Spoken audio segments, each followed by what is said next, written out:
بسم الله الرحمن الرحيم. Bismillahirrahmanirrahim. Assalamualaikum warahmatullahi wabarakatuh. Alhamdulillahirabbil alamin. Nahmaduhu wa nasta'inuhu wa nastaghfiruh. Wa na'udzu billahi min shururi anfusina wa min sayyiati a'malina. May yahdihillahu fala mudilla lahu wa may yudlil fala hadiya lahu. Asyhadu an la ilaha illallah wahdahu la syarika lah. Wa asyhadu anna Muhammadan abduhu wa rasuluh. Wassalatu wassalamu ala Rasulillah wa ala alihi wa sahbihi wa man tabi'ahum bi ihsanin ila yaumiddin. Amma ba'd. Teman-teman sekalian, dimanapun saja berada, di waktu sore ini ya menjelang waktu yang sangat dinanti-nantikan ya oleh kaum muslimin, yaitu waktu berbuka puasa. Teman-teman sekalian, pada pertemuan yang terdahulu kita telah membahas tentang manusia dengan kesempurnaannya. Manusia dengan unsur-unsur pembentuknya. Ada jasad, ruh, kemudian akal, kemudian pikiran, kemudian juga rasa. Ya. Semuanya tadi diciptakan oleh Allah Subhanahu wa taala di dalam bentuk yang paling sempurna. Ya. Sebagaimana dalam surat At-Tin yang sudah kita baca. Ini laqad khalaqnal insana fi ahsani taqwim. Sungguhnya telah kami ciptakan manusia dalam sebaik-baik bentuk, ahsani taqwim. Berarti segala unsur dimensi dari manusia, lahir, jasad, batinnya, pikirannya, akalnya, semua dalam bentuk sebaik-baik bentuk. Dalam bentuk yang paling sempurna. Allah ciptakan dalam bentuk yang paling sempurna, paling ideal. Sehingga segala sesuatu yang tidak sesuai dengan kesempurnaan itu, maka dia disebut apa? Cacat, ketidaknormalan, penyimpangan. Nah, jadi ketika ada orang yang mempunyai satu mata atau tiga mata, maka dia disebut apa? Orang yang cacat dari segi jasmaninya. Orang yang gila misalnya, karena dia tidak normal, tidak sadar, akalnya tidak normal, maka dia menjadi cacat dalam pikirannya, dalam akalnya. Begitu juga ketika sifat seorang manusia menjadi tidak normal. Seorang laki-laki misalnya mencintai laki-laki yang lain dalam orientasi seksnya, maka ini menjadi suatu hal yang tidak normal, menjadi suatu bentuk penyimpangan yang ada, keanehan.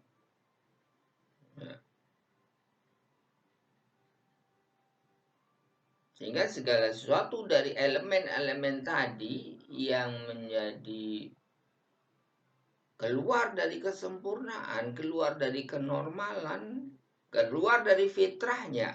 Dalam bahasa lain, jadi keluar dari fitrahnya, maka dia menjadi tidak normal. Nah, ya. Sehingga teman-teman sekalian, ya banyak orang yang menganggap bahwa apa?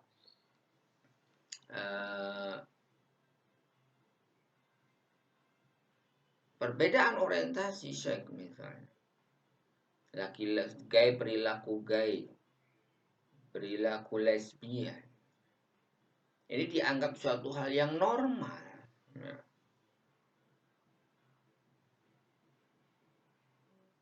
Nah, tapi ketika kita berpijak pada asal fitrah manusia, ya, asal kesempurnaan manusia, maka itu semua tidak bisa kita katakan sebuah kenormalan.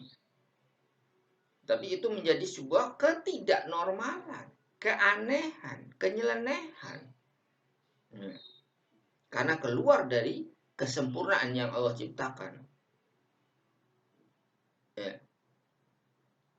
Duh, ketika mereka membantah, loh itu kan Allah ciptakan juga. Benar.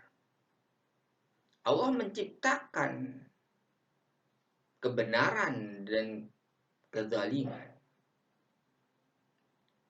Kebenaran dan kesesatan. Allah menciptakan kondisi sehat dan sakit. Allah menciptakan kondisi normal dan tidak normal. Allah menciptakan kondisi sesuai fitrah dan keluar dari fitrah. Ini semua Allah ciptakan. Allah menciptakan perbuatan baik dan perbuatan jahat. Apakah dengan Allah menciptakan perbuatan jahat itu kemudian kita menjadi mengatakan, oh kejahatan itu suatu hal yang benar, suatu hal yang normal? Tidak, bukan. Ya. Allah memang menciptakan segala sesuatu. Tinggal seorang manusia, dia memilih, ya, dia menjadi jalan yang normal apa tidak, sesuai dengan fitrahnya apa tidak. Dia memilih jalan yang baik atau tidak. Ya. Sehingga tidak bisa kita katakan, ya, sebuah penyimpangan atau kesesatan itu sebagai suatu hal yang biasa. Ya. Tidak bisa mengatakan perbuatan jahat itu suatu hal yang wajar. Nah, karena itu kita harus memahami konsep ini ya teman-teman. Ya, ini banyak yang beralasan ya, karena banyak beralas, ada beberapa pemahaman yang mengatakan memahami seperti itu. Ya. Contoh konkretnya seperti ini ya teman-teman. Manusia diciptakan sebagai makhluk yang sempurna. Maka ketika seorang manusia itu berjalan di dalam kemanusiaannya, berjalan di dalam fitrah manusianya, maka dia dikatakan sebagai seorang makhluk yang berperi kemanusiaan. Ya. Akan tetapi ketika dia dia melakukan suatu perbuatan yang tidak sesuai dengan fitrah kemanusiaannya, maka dia menjadi apa? Seorang yang keluar dari kemanusiaannya.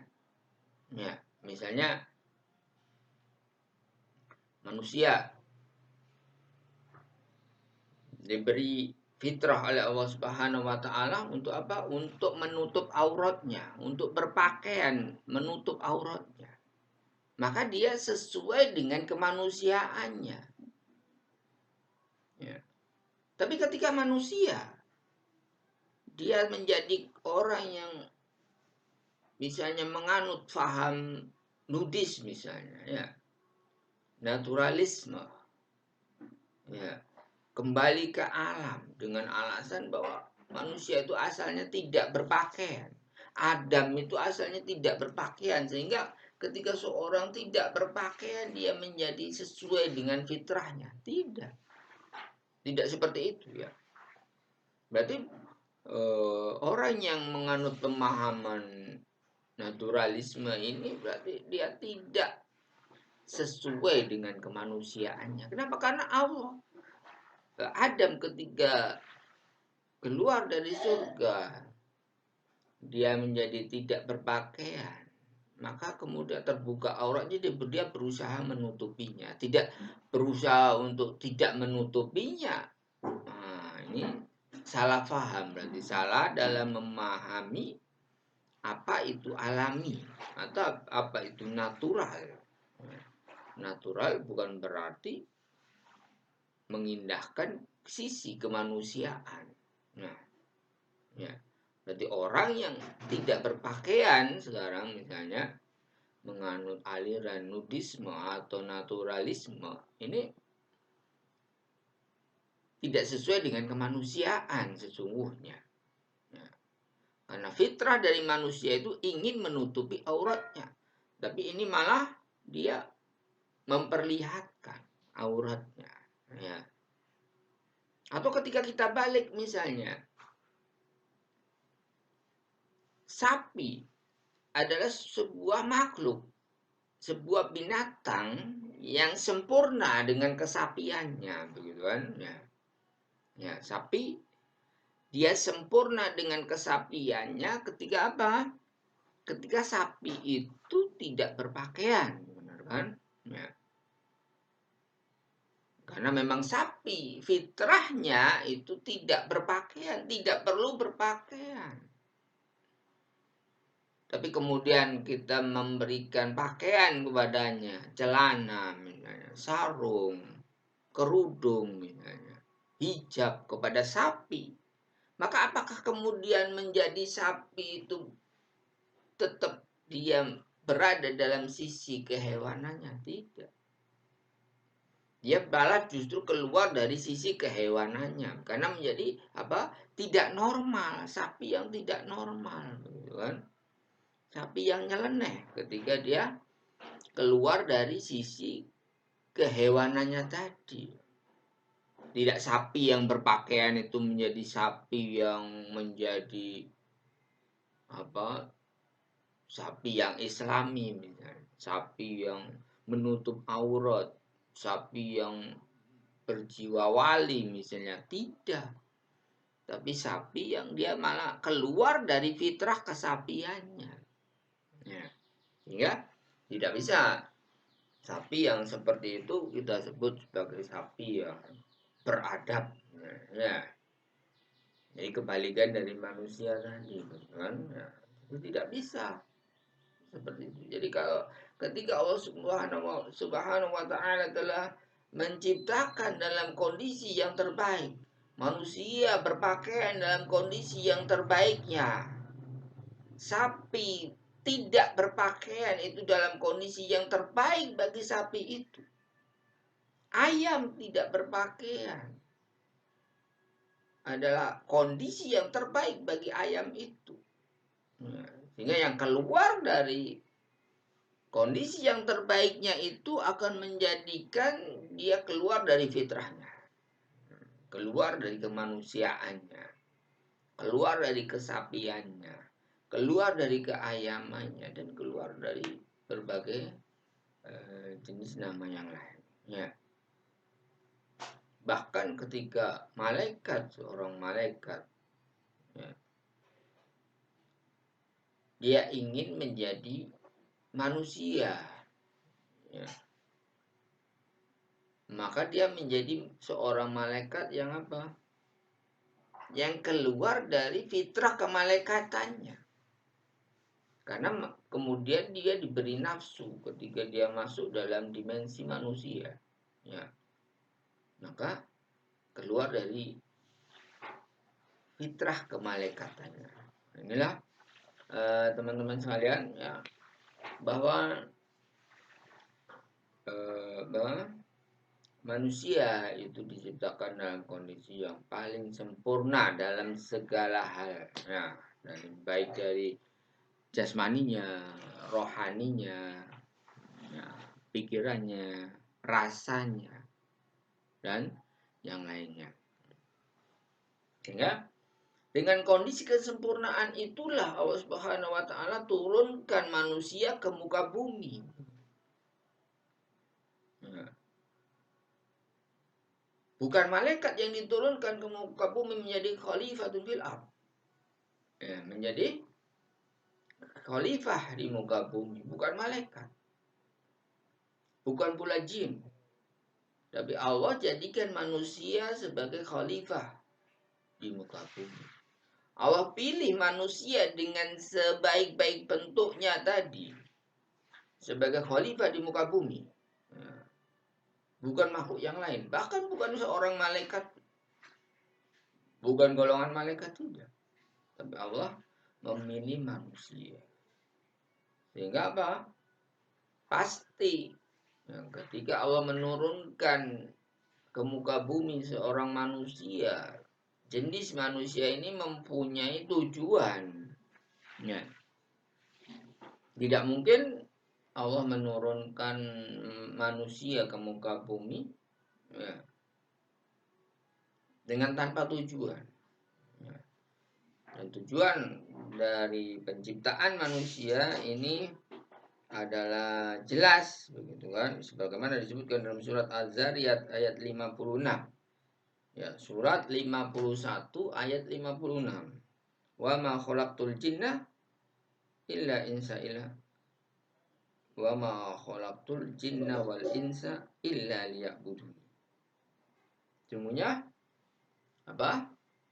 Tidak aku ciptakan jin dan manusia kecuali untuk beribadah kepadaku. Ibnu Katsir mengatakan makna dari beribadah kepadaku liya'buduni, yakni malah liyuwahhiduni, untuk mentauhidkan aku. Mentauhidkan bukan berarti dalam makna sempit ya. Ya ikhwan, teman-teman sekalian ya. Jadi tujuan dari manusia diturunkan ke muka bumi ini mempunyai satu tujuan, bukan tidak punya tujuan ya. Oleh karena itu banyak kita lihat seorang manusia dengan berbagai banyaknya kekayaannya, tapi dia tidak bahagia. Ya. Bagaimana kita lihat, kalian bisa lihat data-data di internet begitu, ya, bahwa angka bunuh diri di Korea Selatan, dan terkenal dengan apa, K-popnya, itu sangat tinggi. Jadi banyak sekali artis-artis Korea Selatan ini yang apa, yang bunuh diri, sehingga kasus itu hampir setiap minggu, setiap bulan pasti ada artis yang bunuh diri. Padahal mereka banyak uang, ya, banyak teman, kan, banyak fasilitas, tapi tidak bahagia. Mengapa, teman-teman sekalian? Karena apa? Mereka tidak mempunyai tujuan hidupnya. Mereka hanya memandang bahwa hidup itu sekedar bekerja, mencari uang, kemudian memanfaatkan uang tadi, harta tadi, untuk kesenangannya. Setelah itu sudah, tanpa mempunyai tujuan yang lain. Sehingga ketika dia sudah uangnya banyak, apapun bisa dilakukannya, dia malah tidak bahagia. Ada sesuatu yang kurang di dalam dirinya. Ada uangnya banyak, dia apapun bisa dilakukannya, apapun bisa dibelinya. Karena tidak mempunyai tujuan hidup yang jelas. Maka karena Allah Subhanahu wa Ta'ala ini memberikan tujuan penciptaan manusia itu dengan sesuatu yang jelas, yakni liya'buduni, liyuwahhiduni, untuk mentauhidkan aku, beribadah kepadaku. Bukan hanya sekedar menghabiskan harta yang dimilikinya, bukan sekedar menghabiskan umur yang dilaluinya, bukan dilakukan dengan untuk menghabiskan masa muda yang disukainya, tidak. Tapi mempunyai tujuan yang jelas, yaitu beribadah kepada Allah. Maka ketika dia tidak mempunyai tujuan di dalam hidupnya, maka dia pasti akan merasa tidak bahagia. Ya. Karena dia tidak mendapatkan kebahagiaan, tidak bisa mencapai tujuannya. Ya, misalnya Allah Subhanahu wa taala menentukan tujuan hidup, tujuan kendaraan ini adalah jurusan, misalnya Jakarta ke Bogor misalnya, atau Jakarta ke Surabaya. Ya, ketika orang, ya, sebuah bis, dia tidak mempunyai tujuan yang jelas, tidak mempunyai rute yang jelas dalam perjalanannya, pasti dia tidak akan tenang, dia akan capek, mutar-mutar ke sana kemari, ya, berputar di kota itu bosan, berputar di kota yang lain bosan, ya. Dia hanya berputar-putar saja tanpa ada tujuan yang jelas, sehingga dia akan menjadi capek untuk hidup, ya. Dia menjadi capek untuk berjalan bis tadi, akhirnya ya dia lelah, kemudian akhirnya dia menjadi mogok, maka dia menjadi bisa melakukan hal yang bunuh diri, ya. Itu teman-teman sekalian, mengapa sih kok bisa terjadi? Ya, orang sudah banyak uangnya begitu kan, ya, sudah cantik, sudah ganteng, sudah banyak fansnya, sudah terkenal, ya, tapi kok tidak bahagia? Mengapa? Ya seperti tadi bis tadi, ya. Ketika Allah sudah tentukan bahwa tujuan manusia, tujuan bis itu ke Surabaya, maka ketika ada bis dari Jakarta tidak punya tujuan, ya, muter-muter saja di Jakarta atau muter-muter di sampai Bekasi, capek, muter lagi kemana, dia tidak tahu tujuannya itu mau kemana sih. Ya, kalau muter-muter saja otomatis dia akan, bis ini akan cepat rusak, ya, supirnya capek begitu kan, panas, sehingga akan menjadi mati. Begitulah dengan manusia yang tidak mempunyai tujuan hidup yang jelas. Tapi ketika seorang manusia mempunyai tujuan hidup yang jelas, bis tadi jelas tujuannya itu ke Surabaya, sudah selesai. Berjalan lewat jalan tol dari Jakarta ke Surabaya sudah selesai. Ketika dia sudah sampai di Surabaya atau di jalan tol ini, dia jelas mau kemana? Mau ke Surabaya. Arahnya jelas. Dia tidak perlu berputar-putar terlebih dahulu, ya. Tidak perlu menghabis capek hidupnya, capek mesinnya untuk berputar-putar, tidak. Tapi ketika tujuannya sudah jelas, maka cepat sampainya. Dia setelah sampai akan mendapatkan sesuatu yang diinginkan. Jadi nggak mungkin Allah Subhanahu wa taala menciptakan satu tujuan bagi manusia kemudian tidak mendapatkan balasan yang membahagiakannya, tidak mungkin. Hingga ketika seorang manusia sudah tujuan hidupnya sama dengan tujuan yang digariskan oleh Allah Subhanahu wa taala, yaitu mentauhidkan Allah dalam hidupnya, maka dia akan apa? Akan bahagia ketika sampai dalam tujuannya. Ya. Pikirannya akan satu, begitu ya. Pikirannya akan menjadi jelas. Karena itu dia akan menjadi bahagia karena sudah sampai pada yang ditentukan oleh Allah Subhanahu wa taala. Ya. Inilah kunci dari kebahagiaan seseorang ketika hidupnya sudah berjalan pada tujuan tertentu. Ya, ketika dia sudah mentauhidkan Allah Subhanahu wa taala, maka dalam semua sisi kehidupannya ini mempunyai orientasi yang jelas. Ketika dia bekerja untuk mencari nafkah, misalnya, dia tahu untuk apa dia mencari nafkah, bukan untuk kesenangan pribadinya, ya, bukan untuk berfoya-foya, tapi dia untuk mengharap ridho Allah Subhanahu wa taala, mencari balasan dari Allah Subhanahu wa taala itu yang menjadi tujuan ketika dia mencari nafkah.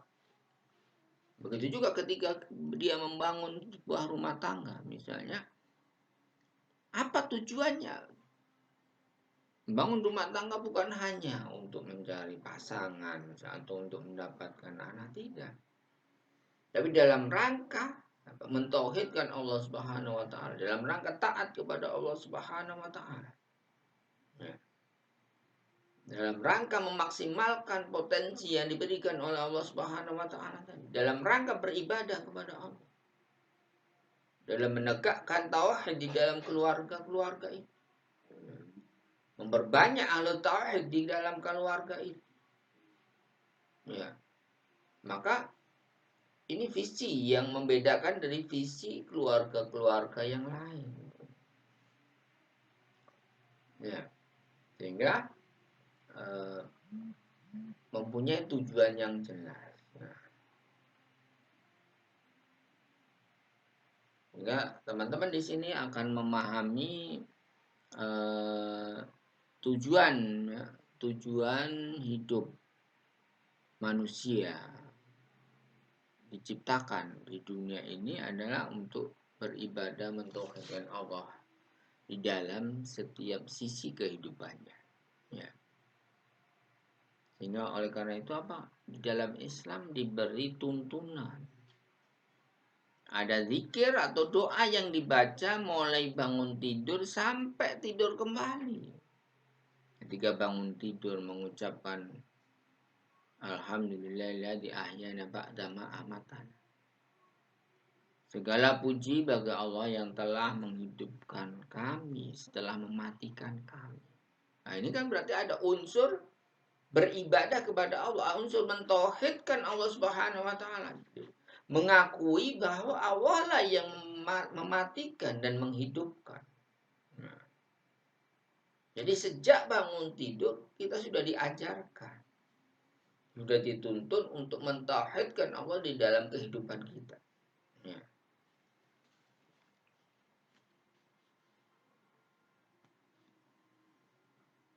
Begitu juga ketika makan, masuk kamar mandi,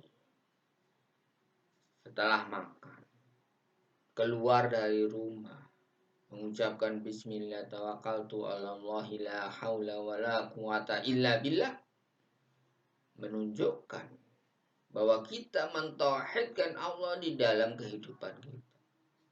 Ya. Begitu juga ketika naik kendaraan. Ya. Semuanya menunjukkan penegakan tauhid, ibadah kepada Allah dalam setiap sisi kehidupan manusia. Ya. Ketika ini dilakukan oleh seorang manusia, maka berarti hidupnya itu mempunyai tujuan yang selaras dengan tujuan yang Allah kehendaki dalam penciptaan manusia. Sehingga ini akan bisa mengantarkan seorang yang melakukannya, seorang muslim, ini menjadi insan yang bahagia di dalam hidupnya. Ya. Sehingga dapat kita katakan tidak ada orang yang tidak mentauhidkan Allah itu bahagia. Ini tidak pernah ada di dalam kehidupan ini. Tidak mungkin ada orang yang mensekutukan Allah. Dia yang menyembah berbagai macam dewa, berbagai macam Tuhan, dengan banyak Tuhan. Ini menjadi bahagia dalam hidupnya tidak bisa. Contoh saja ketika dia menyembah dua dewa misalnya. Maka ketika dia menyembah satu dewa, dia akan merasa tidak enak dengan dewa yang lain. Nah, mengutamakan satu dewa ini, dia tidak enak dengan dewa yang lain.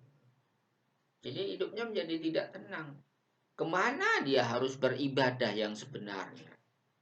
Jadi kalau Tuhan dewanya atau Tuhannya lebih dari 2, 3, 4, 5, 6, bahkan sampai 100 misalnya, pasti tidak akan bahagia karena dia tidak Bisa ketika mau tidur misalnya, dewa apa yang harus dia agungkan pada saat mau tidur. Bangun tidur harus dewa yang mana? Nah, ini kan menjadi suatu kebingungan begitu. Menjadi suatu hal yang tidak menenteramkan di dalam jiwa. Ya. Sehingga inilah menjadi pentingnya tauhid, pentingnya tujuan hidup mentauhidkan Allah Subhanahu wa taala dalam hidup kita. Ya. Tanpa terasa teman-teman sekalian, kita sudah lalui 30 menit bersama saya, bersama kita dalam kuliah pendidikan agama Islam bagi kalian. Ya, semoga apa yang saya sampaikan ini bisa memberikan inspirasi, bisa memberikan pencerahan bagi kalian semua, terutama di bulan Ramadan yang penuh berkah saat ini. Nah, saudara teman-teman sekalian, kita akhiri dulu pertemuan kita. Naktafi bihada subhanahu wa bihamdika asyhadu an la ilaha illa anta astaghfiruka wa atubu ilaik. Assalamualaikum warahmatullahi wabarakatuh.